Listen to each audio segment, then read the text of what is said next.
Gloria al Señor, ¿verdad? Quiero invitarles a buscar en sus Biblias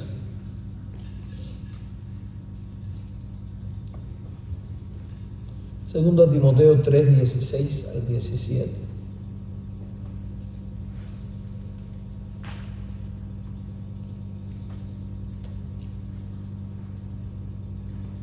Segundo a Timoteo capítulo 3, versículos 16 al 17.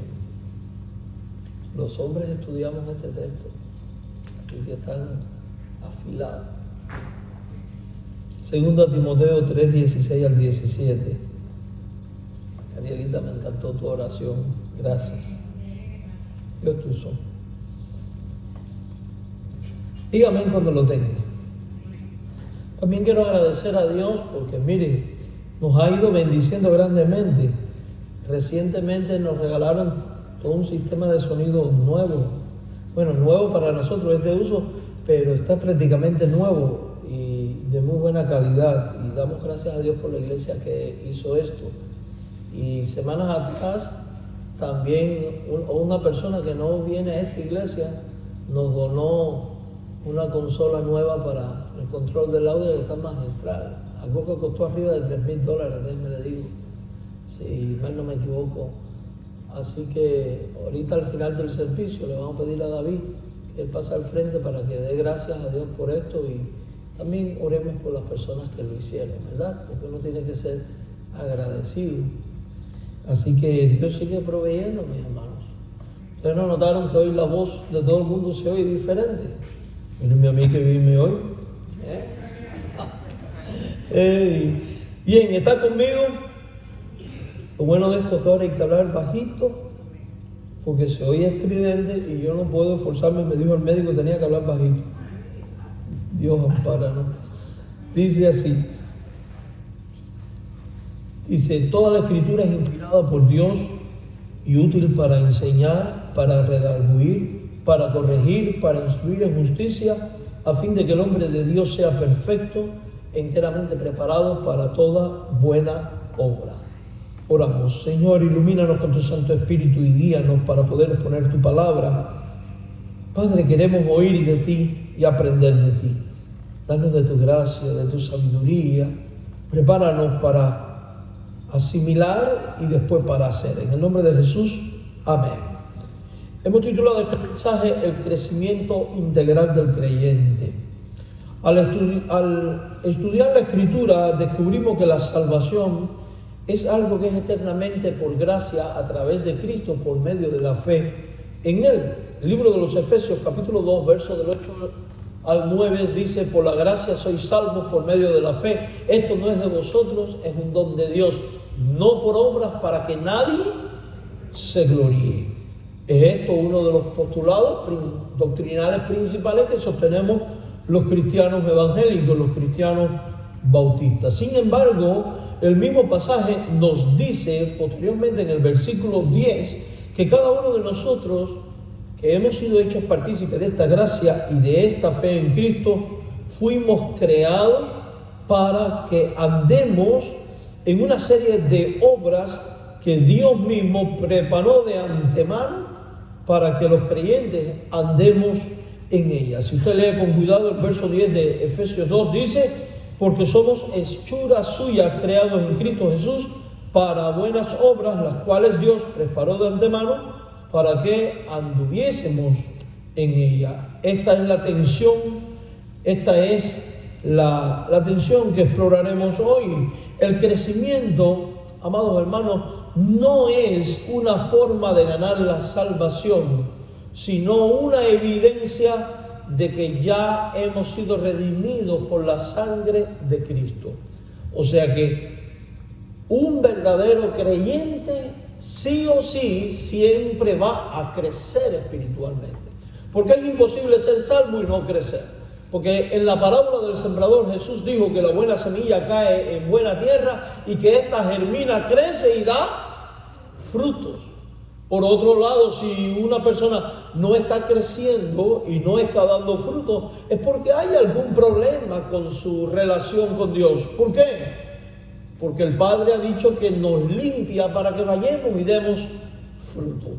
El proceso natural de un creyente verdadero es que éste crezca y madure en las cuestiones espirituales. Estamos conscientes de que unos crecen más que otros y que unos maduran más que otros, pero en común tenemos que todos crecen y todos maduran.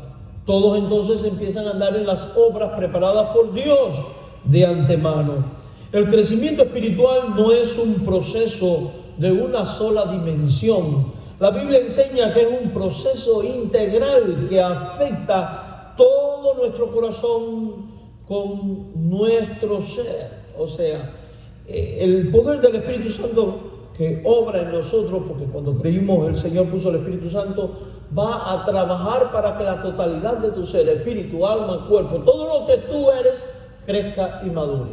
Y de ahí que empieza a ocurrir una transformación en la vida de aquel que vive bajo el dominio del Espíritu Santo y que deja que el Espíritu trabaje en su vida, en su mente y en su corazón.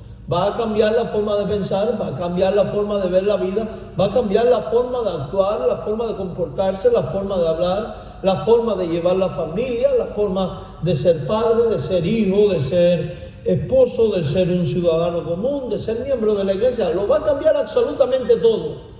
Porque quien conoce a Cristo entiende que ya no vive para sí, sino para aquel que murió y resucitó por él. Y por eso se niega a sí mismo, es capaz de tomar la cruz y seguir en pos de Cristo. Aquel que ha entendido el Evangelio va a buscar y persigue tener el carácter de Cristo, la mente de Cristo, un corazón como el de Cristo. Y definitivamente quien hace tales cosas no puede quedar igual. Es alguien que crece, es alguien que madura. Amados hermanos, el verdadero crecimiento espiritual es evidenciado por la obra soberana del Espíritu Santo en la vida del cristiano. Abarca una transformación que es interna, que es silenciosa, que se mantiene inevitablemente en buena obra externa para la gloria de Dios y el bien de sus hijos. Y es que el Espíritu Santo entra en el momento de la conversión, muchas veces de manera imperceptible, pero está ahí.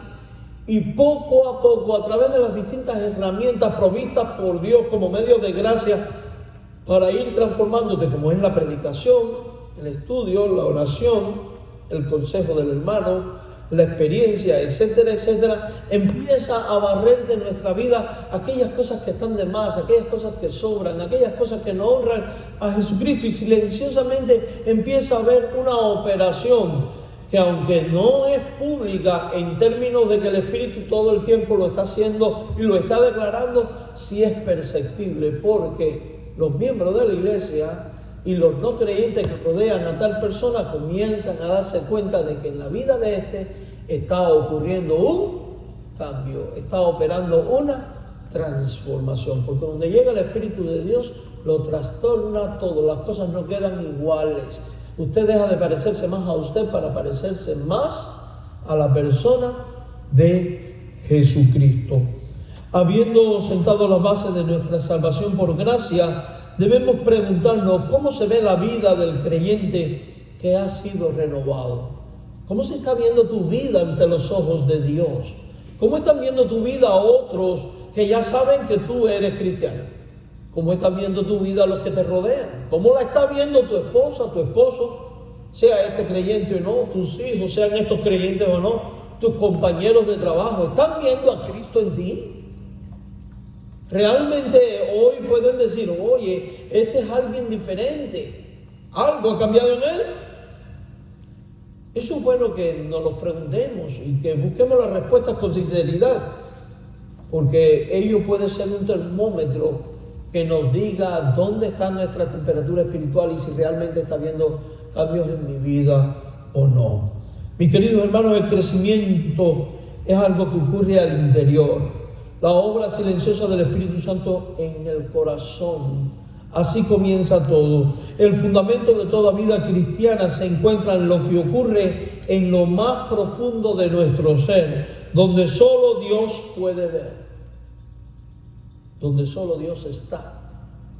Ese Dios que con su palabra penetra y lo remueve todo, y que discierne las intenciones y las mentes del corazón. Ese Dios que te conoce aún mejor de lo que te conoces tú a ti mismo. Ese Dios que es omnisciente y todopoderoso, y que a los que ama todas las cosas va a actuar para que le ayuden a bien. Ese Dios que por la gracia te ha salvado. Ese Dios que de hecho te escogió desde antes de la fundación del mundo para que tú fueses santo y sin mancha delante de Él. Ese Dios te salva no solamente por el mero hecho de darte el cielo y una serie de promesas, sino para moldearte a la imagen de su Hijo Jesucristo. Y trabaja desde adentro, desde lo más profundo. Este es el trabajo que el Espíritu Santo realiza para ir conformándonos a la imagen de Cristo.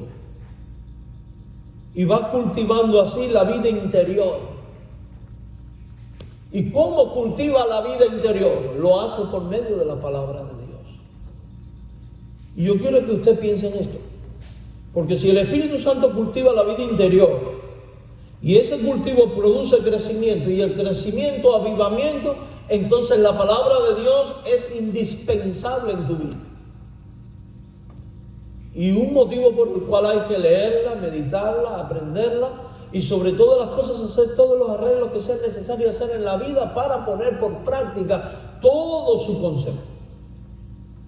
Vayamos a 2 Timoteo nuevamente para ver el por qué la Biblia es herramienta de Dios para cultivar nuestra vida. Dice, toda la Escritura es inspirada por Dios y útil para enseñar, para redarguir, para corregir, para instruir en justicia, a fin de que Dios sea perfecto y enteramente preparado para toda buena obra. Pablo le recuerda a Timoteo la suficiencia de la Escritura para equipar al creyente. La palabra no es solo para conocer a Dios, sino también para ser formado por Dios. Preste atención.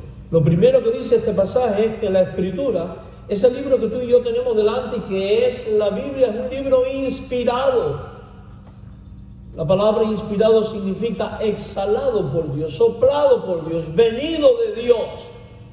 Por tanto, si vino de Dios, ese es el aliento de Dios, es la revelación de Dios, es el consejo de Dios, es la palabra autoritativa de Dios, es la voz misma de Dios.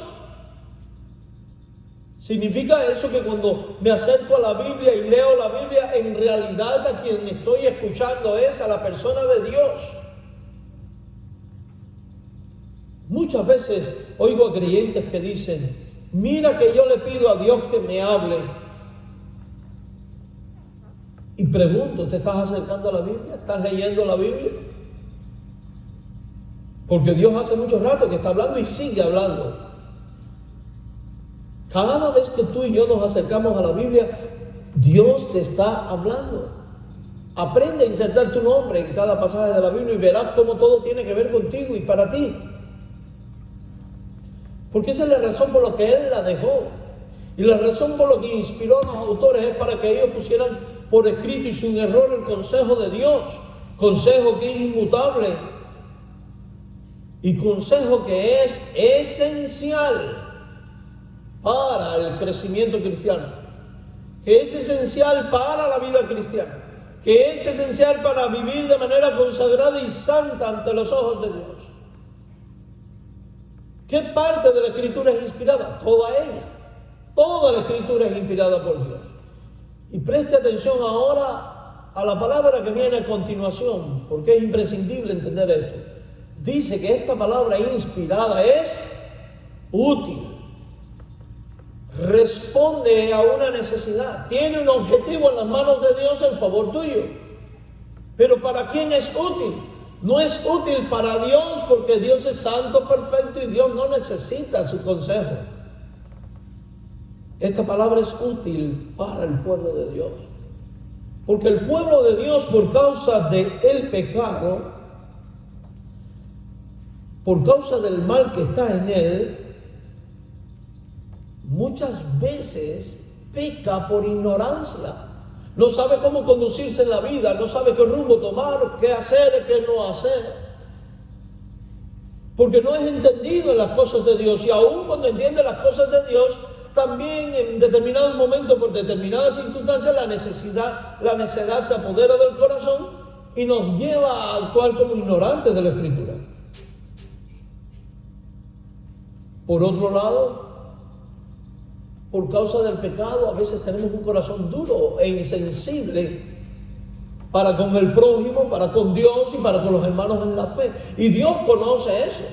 Y la insensibilidad realmente es un obstáculo en la vida del cristiano que le lleva al mal testimonio y que le convierte en piedra de tropiezo para otros. La insensibilidad no permite que la gracia de Dios se manifieste a plenitud. Es un tropiezo para que usted sea el ministro que Dios quiere que sea. Porque la insensibilidad, ¿a qué lleva? A la falta del amor al prójimo. ¿A qué puede llevar la insensibilidad? A la no acción. Muchas veces también estamos equivocados en la manera en que llevamos la vida, cómo vivimos, cómo pensamos, cómo actuamos, cómo llevamos el matrimonio, la familia.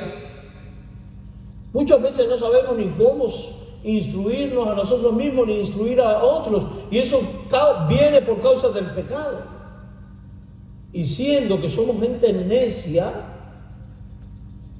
cuando estamos a merced del pecado, Dios entiende esto y como un acto de gracia y de misericordia nos da su mensaje, nos da su palabra, esa palabra que es útil para revertir todo este mal en tu vida y en mi vida, transformarnos y hacernos cada día más a imagen de Jesucristo, llevándonos a dar los frutos que Él quiere que demos y a estar en una condición de gozo. Por eso la Escritura es útil. ¿Para qué? Para enseñar. ¿Quién de nosotros puede decir yo me las sé todas? Nadie. Puede que usted se lo sepa todo en términos de su propia maldad, pero estoy convencido que no se lo sabe todo con respecto a Dios, al mundo espiritual, porque hasta el más sabio hay momentos en la vida en los cuales la necedad lo gobierna. Ahora, esto no lo podemos aplicar al mundo, esto no lo tenemos que aplicar nosotros. ¿Quieres tú el consejo de Dios, la sabiduría de Dios? Sabiduría para saber cómo vivir, cómo andar, cómo caminar, cómo llevar la familia, cómo llevar el matrimonio, cómo vivir como un verdadero cristiano, cómo honrar a Jesucristo. Tengo que acercarme al libro que vino de Dios y que dice que es útil para esta enseñanza. Desde el Génesis hasta el Apocalipsis. Pero la palabra dice que también es útil para redarguir. O sea, para hacerte sentir peso, hacerte sentir mal cuando algo ha empezado a andar mal en tu vida. Porque lo cierto es que a veces el pecado se asienta en el corazón y dejamos que tome el control de nuestra vida. Y no es hasta que leemos la Escritura o somos confrontados con la Escritura que nuestro espíritu responde sintiéndose mal por haber sido enganado. Por otro lado, también declárala que es útil para corregir. ¿Corregir qué cosas? Malas actitudes, malos pensamientos, corregir la forma de hablar, porque todo en nosotros tiene que honrar a Jesucristo. Si eres alguien que tiene una boca sucia, en términos de que dices palabrotas, la Biblia dice que todo nuestro hablar debe honrar al Señor y que de toda lengua, palabra ociosa daremos cuenta y que ninguna palabra corrompida salga de tu boca, lo sabemos. Entonces, ¿qué pasa? Cuando leo la Biblia y leo estas cosas, definitivamente tengo que implementar un cambio en mi forma de hablar. Por poner un ejemplo. Y al yo enfrentarme con esto, veo que tengo que corregir mi forma de hablar. ¿Qué usted va a empezar a hacer si es un buen cristiano? Va a empezar a trabajar en su vida espiritual para cambiar la forma de hablar. Y cuando usted ha cambiado la forma de hablar, usted empieza a brillar, porque el que te vio hablar todos los días con sendas palabrotas ahora dice, oye, ¿cómo ha cambiado? Ya no dice barbaridades. Y eso se convierte increíblemente en la herramienta para comenzar la evangelización. es que Cristo ha transformado mi vida. Y ya el resto, el Espíritu sabe lo que hace. La forma de pensar y de ver la vida. ¿Cuántas veces, y puede que aún después de siendo cristianos, sigan arraigados en nosotros conceptos que no son acordes a los de la Escritura? Y que un buen día leyendo la Escritura descubro que resulta que ese concepto en mí está equivocado y tengo que reprenderlo y sacarlo de mi vida porque no es un concepto que emana de la palabra de Dios.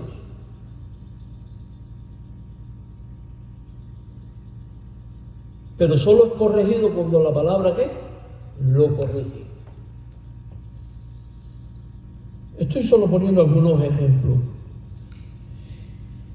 Ahora, la vida cristiana no consiste solamente en el ejercicio práctico de las cosas que giran en torno a la piedad. No consiste solamente en oraciones, ayunos, alabanzas, meditaciones, reflexiones. Cuando nosotros vamos a la Biblia descubrimos que la vida cristiana también demanda una acción práctica a través de nuestros dones en favor de nuestros hermanos en la fe y del prójimo. Porque Dios nos ha dado dones para la edificación del cuerpo de Cristo. Y la edificación pedagógica, que es todo lo que tiene que ver con predicación y enseñanza, forma parte de la piedad. Pero hay otro tipo de ministerios que son acciones concretas en pro del necesitado. La Biblia habla del que reparte con liberalidad. O sea que las iglesias tenían algo que repartir. Repartían comida a los necesitados. Y sabemos que hay una parte práctica en el ministerio. No se limita a las cosas humanas, pero resulta que aún la forma en que nosotros a veces hacemos buenas obras están caracterizados por nuestras malas actitudes o por nuestra personalidad como individuos, como no creyentes. Por ejemplo, el incrédulo puede que tenga buen corazón y comparta, pero sea para recibir algo a cambio o por apuntarse puntos. El otro día me dice mi suegro, aquí estuvo el candidato para alcalde, se sentó y todo y tomó café aquí conmigo y me regaló una taza de café. Le dije, guárdala, porque cuando salga alcalde ya no lo va a volver a ver. ¿Por qué? Porque tiene un interés personal. Vaya después a ver al alcalde y dígale, necesito hablar con usted. Mira, él me regaló una taza de café que más nunca le vas a ver el pelo. Es la realidad. ¿A dónde quiero llegar? Es a este punto. De que la Biblia es útil para instruir en justicia. O sea que la Biblia aún nos brinda el cómo nosotros debemos poner en práctica nuestro estilo de vida como creyentes. Cómo se hacen las buenas acciones. Nosotros siempre le damos al que esperamos recibir a cambio. Jesús, ¿qué dijo al respecto? Ustedes den y no esperen a cambio. Hay gente en el mundo que cuando va a dar algo hace sonar las campanas para que todo el mundo sepa. ¿Y qué dice Jesús? No sepa tu mano derecha lo que da a la izquierda. Pero ¿cómo se van aprendiendo estos principios de vida? Por la Escritura. Se van descubriendo por la Escritura y se van implementando a la luz de la Escritura. Por eso la palabra es útil para instruirnos en la justicia. Pero acto seguido el pasaje también tiene otra cláusula. A fin de que, y esta es la parte fundamental del texto, porque habla del propósito por el cual el Espíritu de Dios inspiró la palabra y nos los dio. Esta es la razón principal. ¿Y cuál es la razón principal por la cual Dios nos ha dado su palabra? Para que el hombre de Dios, término genérico, hombre y mujer, sea ¿qué? Perfecto. El deseo de Dios es que tú y yo seamos perfecto. Hay una realidad. En tanto y en cuanto estemos en este mundo, no vamos a ser 100% perfectos. Pero esto no es una justificante para no crecer en perfección. No buscar la perfección y no crecer espiritualmente. Un cristiano que ama a Dios va a ser un cristiano que todo el tiempo va a querer crecer. Y va a venir a la Escritura para auxiliarse en ella y utilizarla, porque ella es la que es útil en un sinnúmero de cosas que lleva a la perfección. Dios quiere un creyente que sea perfecto, y mire esto, enteramente preparado, no preparado parcialmente, sino totalmente preparado. ¿Para qué? Para toda buena obra. Entonces la Escritura me equipa para hacer las buenas obras de Dios que Él preparó de antemano para que yo ande en ella. Ahora, si la Escritura es útil y me lleva a esto, ¿cree usted que puede un creyente crecer, madurar y terminar en avivamiento espiritual si tiene una vida ausente de la Escritura? La respuesta es un no. Y de ahí la preponderancia que gana el que el creyente sea fiel en leer su Biblia, estudiar su Biblia y aplicar la Biblia. Porque también usted no hace nada con leer y estudiar si después no aplica y vive. No seamos oidores olvidadizos, dice la Escritura, sino que hacedores de la palabra. Mis amados hermanos, y en el libro de Esdras hay un cuarto principio que Esdras usa con respecto a la Biblia, y es compartir lo que aprende con otro. Porque cuando usted comparte, usted aprende, usted crece y ayuda a que otros aprendan y ayuda a que otros crezcan. De ahí, mi hermano, para tener un crecimiento espiritual saludable es necesario la vida devocional, es necesario leer la Biblia, estudiar la Biblia. Mire, en los grupos de crecimiento de los hombres hemos enseñado esto. Agarre todos los devocionales que usted tenga en casa, el pan diario, luces encendidas, el elefante en la puerta, el no sé quién, porque hay una pila. Agárrelos, vaya al lugar del patio donde haya sombra, allí ponga un asientico, siéntese tranquilo y dele fuego. Y después regresa a casa, ciérrese en su cuarto, coge un cuaderno, empieza a leer tu Biblia y empieza a escribir lo que Dios te está diciendo a ti. Créame que va a tener mucho más provecho que no con todos los demás. Hermanos, los que escriben esos devocionales hermosos son personas que al final tuvieron que leer la Biblia y estudiar la Biblia, pero es la experiencia de otros. No digo que no pueda ser de bendición a tu vida, lo son, no digo que no, pero a veces nos hemos adaptado a la vida parásita, a depender de un devocional cuando usted puede hacer el suyo. Apréndala. En el grupo de crecimiento lo estamos haciendo. Todavía no he dado esta clase a las mujeres porque me voy a reunir con ustedes para darle yo esta clase yo. Pero los hombres tienen una tarea, cada uno tiene una agenda, que el domingo por la mañana cuando llegue a mi clase digo, a ver tu devocional de esta semana, enséñamelo. ¿Verdad que sí, Y los puedo mandar a compartirlo, así que lo traen hecho. Están aprendiendo esos hombres, están tremendos, A Dios gracias. Porque eso es útil, mi hermano. No le vaya a coger miedo al grupo de crecimiento ahora, No, eso es para los valientes. Dice el Salmo 119:11, en mi corazón he guardado tus dichos para no pecar contra ti. Hermanos, la Escritura nos ayuda a evitar el pecado, porque nos previene de lo que puede ocurrir contigo y conmigo, de no hacerle caso a Dios y de no implementar los mandamientos divinos. Por eso ella es lámpara a nuestros pies y lumbrera al camino.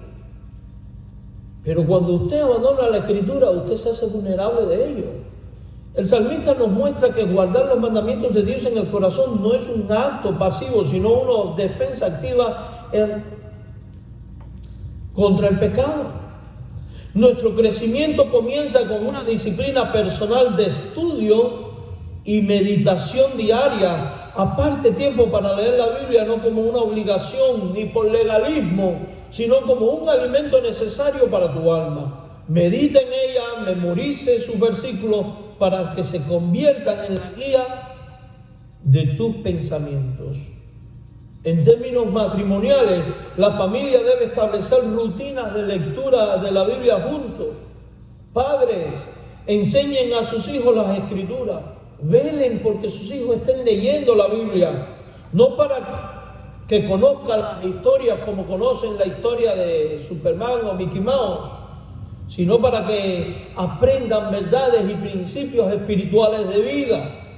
Esposos, lideren a sus esposas e hijos por la Escritura, cultivando así un hogar centrado en la palabra de Dios. ¿Por qué hay crisis en los matrimonios a veces? Porque hay ausencia de la Escritura y de los principios de la Escritura y de los roles que brinda la Escritura para el matrimonio y la familia. A nivel de iglesia, la iglesia debe de ser un lugar donde se predica con fidelidad la palabra de Dios. Los grupos pequeños, las clases deben de profundizar en la Escritura. El cuerpo de Cristo crece cuando se alimenta de la verdad, no de las opiniones humanas. Ustedes como iglesia tienen que ser celosas de que en todas sus clases y en el púlpito lo que se predique sea la Biblia y no los cuentos particulares de nadie. Yo he visto predicadores que son puros comediantes. Una y otra vez chistes y chistes y chistes y chistes.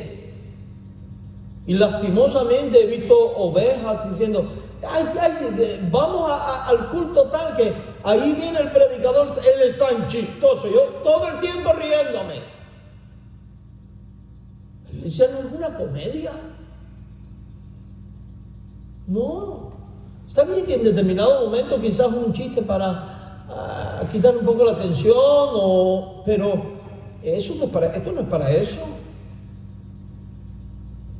No lo es.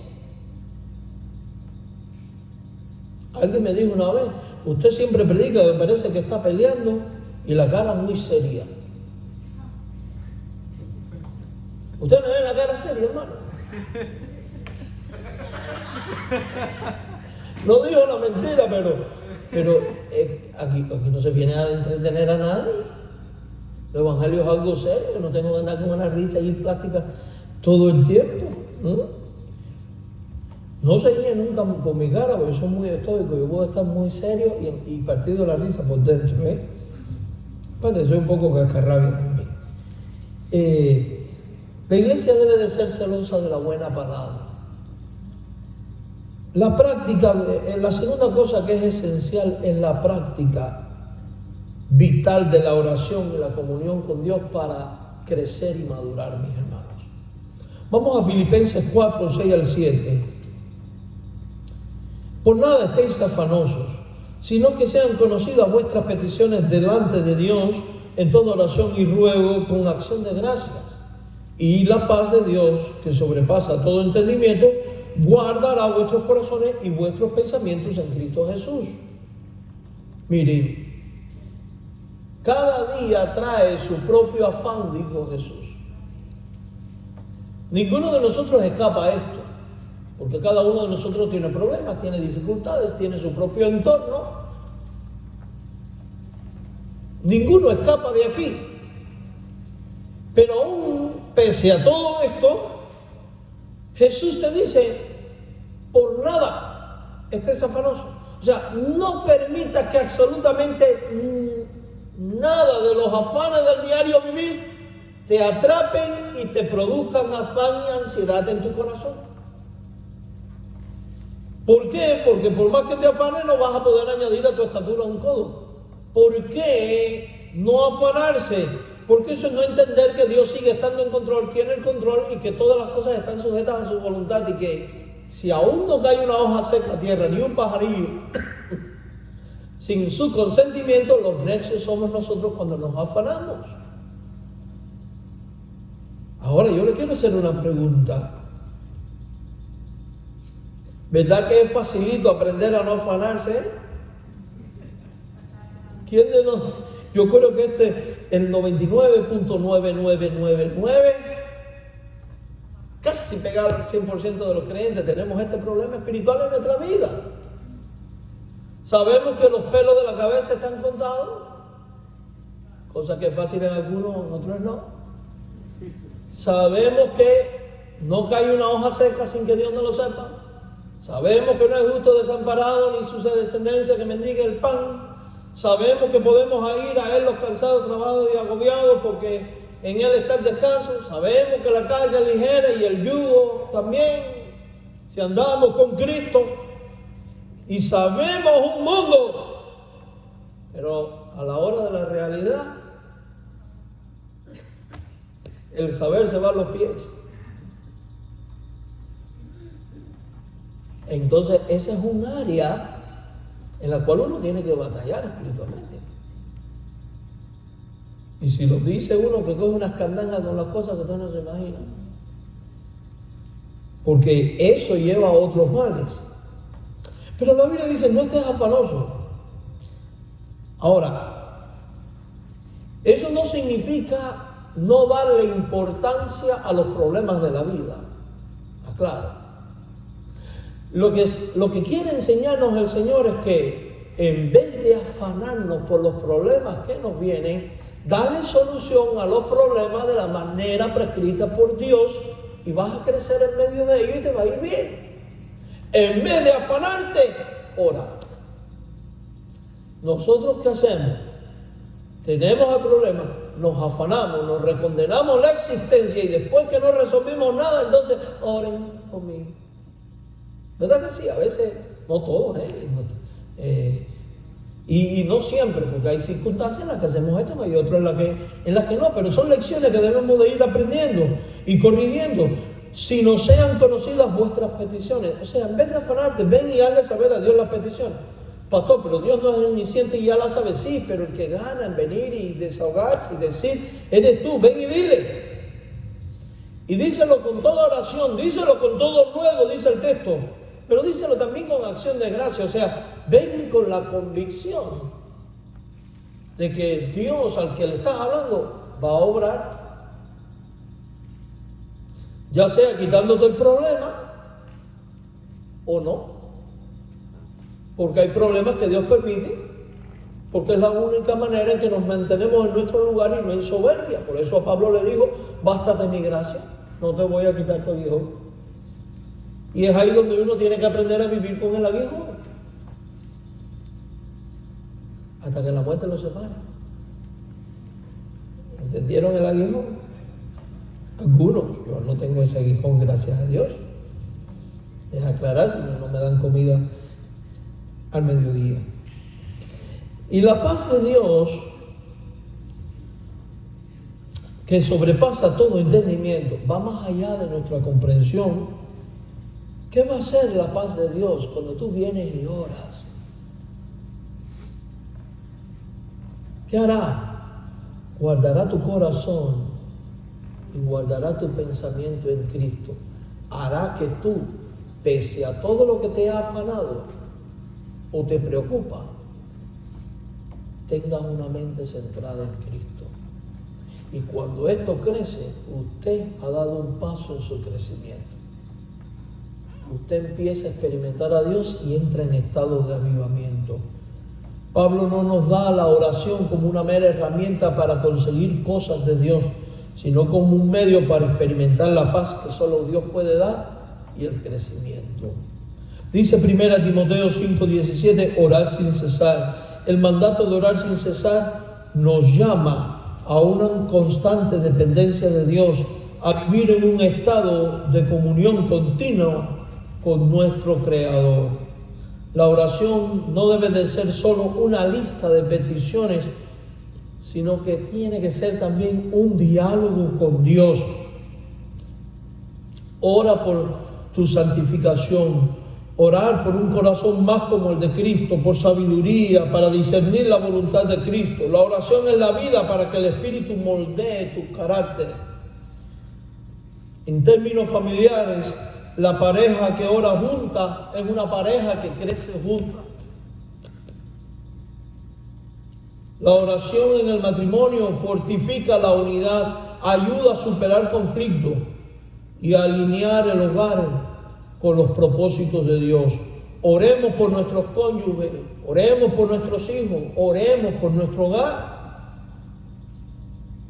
A nivel de iglesia, esta debe de ser una comunión, una comunidad de oración. Oremos por nuestros líderes, por los enfermos, por los misioneros. La oración corporativa es una demostración de nuestra dependencia colectiva del Señor y fortalece los lazos de la hermandad. Es evidente que el crecimiento interno es el motor de nuestra vida espiritual. Sin embargo, no podemos detenernos ahí. El fuego que arde dentro de nosotros debe de ser visible, pero para el mundo, demostrando la realidad de nuestra fe. Por eso es que creemos que el crecimiento externo, porque uno crece en lo interno y en lo externo, es la manifestación visible de un corazón transformado. El crecimiento espiritual se cumple cuando el trabajo interior del Espíritu Santo se manifiesta en acciones y actitudes que glorifiquen a Dios y edifiquen a los demás. Jesús dijo que la lámpara encendida es para ser puesta en alto, para que todos la miren y glorifiquen a Dios. Nuestras buenas obras deben de evidenciar nuestra salvación. Efesios 2:10 leíamos, porque somos hechura suya, creados en Cristo Jesús para buenas obras, las cuales Dios preparó de antemano para que anduviésemos en ellas. Pablo afirma categóricamente que nuestras buenas obras no nos salvan, pero sí son el propósito por el cual fuimos salvados.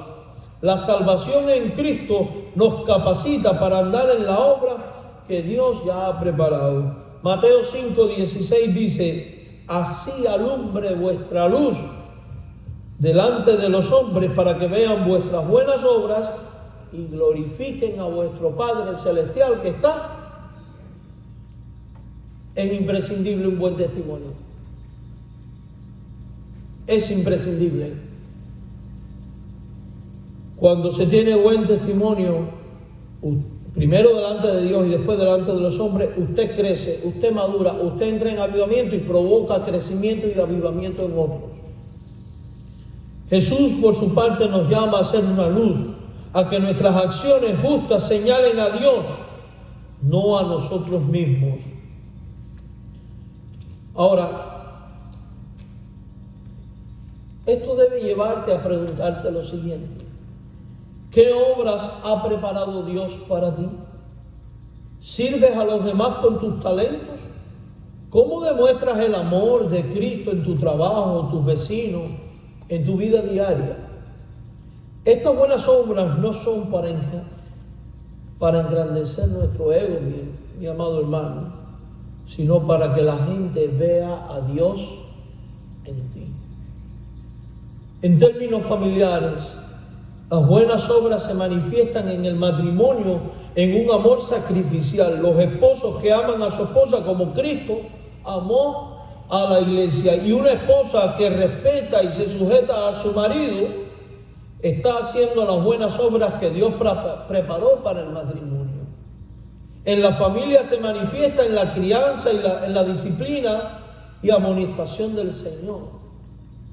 Cuando los padres, dice la Biblia, no provocan a ira a sus hijos, y cuando los hijos aman y respetan a los padres.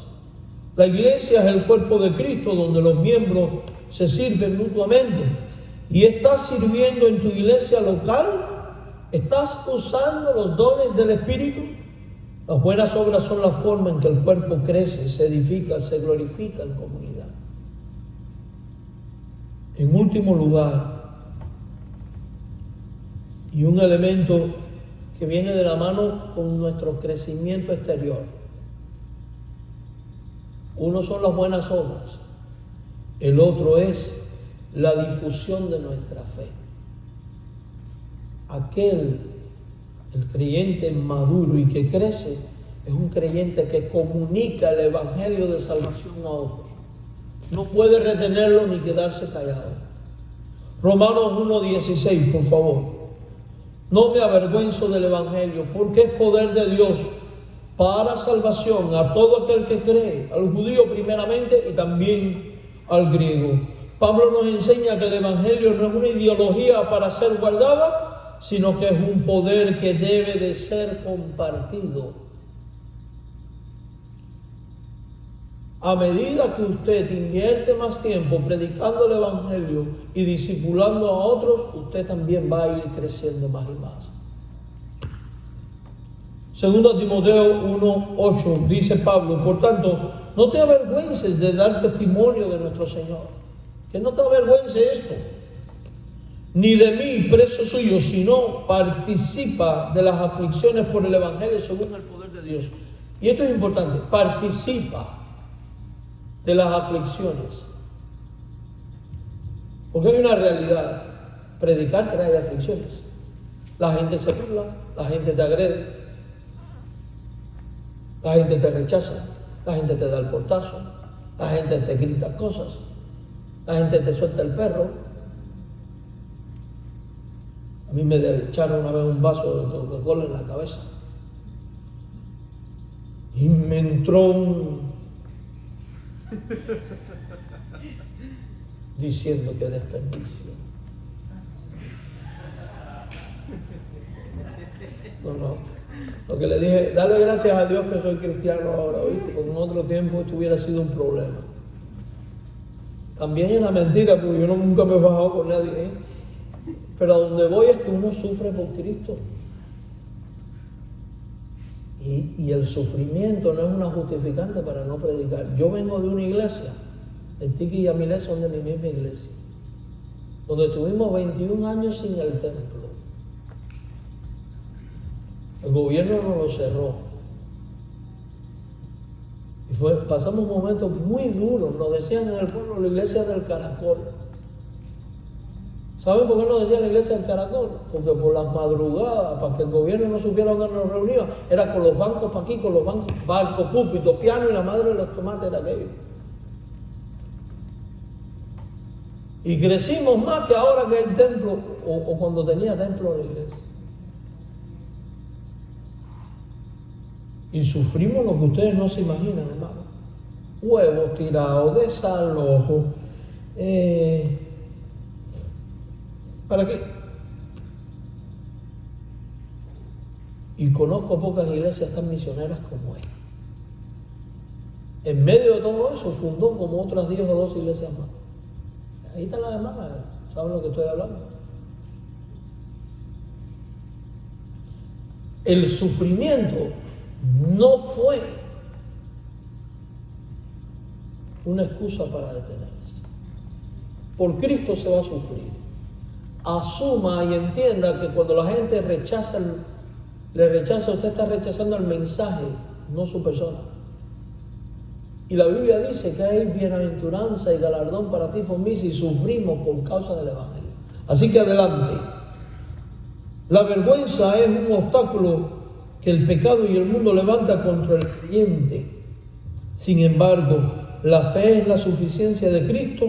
En la suficiencia de Cristo nos impulsa a proclamar con valentía. El crecimiento espiritual nos da la confianza para hablar de nuestra fe.